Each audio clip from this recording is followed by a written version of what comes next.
Drew Aller season, a viewer of the channel and a member of my Discord server. It's free. You can ask me questions that I'll make videos out of in the YouTube mailbox channel. Link to the Discord servers down below.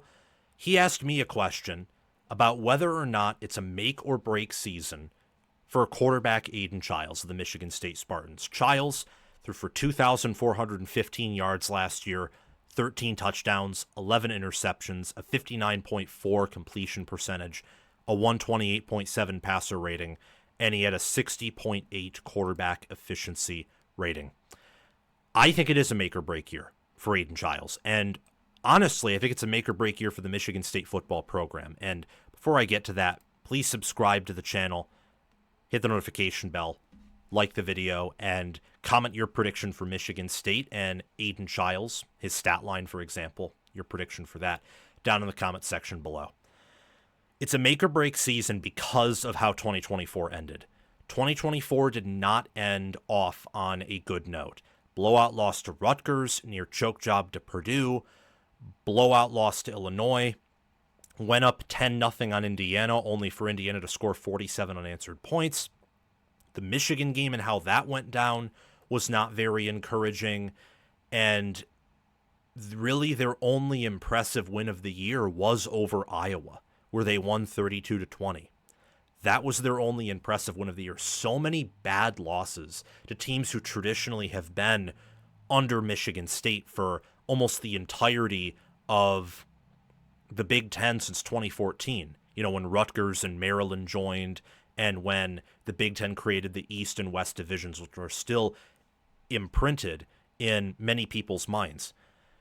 You can't lose to that Rutgers team by 20 or 30 points. You can't do that. You can't only beat Purdue by 7, and you can't lose to Illinois by 20 points. You just can't do it. You can't have the game against Michigan where early on you have all the momentum and you're running the ball down their throat, and then you have a turnover, and that turnover completely wipes away all progress in the game and puts you behind the 8 ball. You cannot do that. You can't. And that matters. It does, especially with the Michigan rivalry, the fact that Indiana and Michigan State had a rivalry that's been one-sided in MSU's favor, and the fact that Michigan State got destroyed by Indiana, even though Indiana was a top 10 team last year. People still see the Hoosier logo and they think, team isn't all that talented, how in the heck did we lose to them? And as for Rutgers, Rutgers is better than they've traditionally been, but they're still not a top 25 team, and for them to come into East Lansing in the snow and just out-physical Michigan State and pound them to a pulp, that was bad. That was humiliating. Every other loss under Jonathan Smith last year I kind of brushed away, but that Rutgers loss was bad.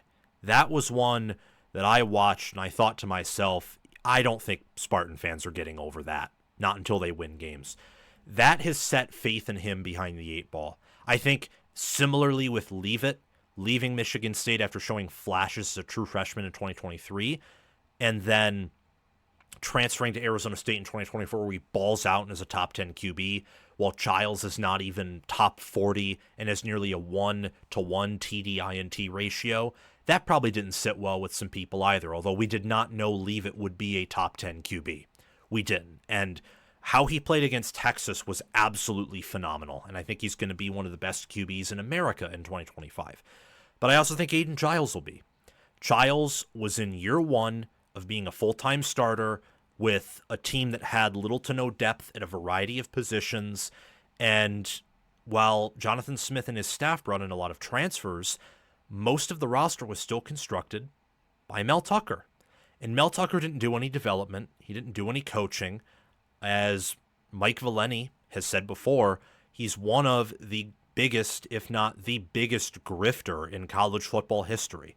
The fact that he nearly got $95 million for the coach he ended up being is just, it's insane. It's absolutely insane. Smith took over a worse situation than Tucker did, and D'Antonio did not leave the Michigan State program in a great place. So all that being said, that's why I give Michigan State a lot of grace, even with their disappointments last season. I think Chiles is going to throw for well over 20 touchdowns. he might break Michigan State's passing touchdown record. And I think that having Nick Marsh and Omari Kelly and the other transfer wide receivers they've added is going to help a lot there. Same with returning Jack Velling and building up the offensive line. They return some pieces on the offensive line, and they also bring in Connor Moore, Matt Golbin, and they have a whole recruiting class that Smith has built coming in.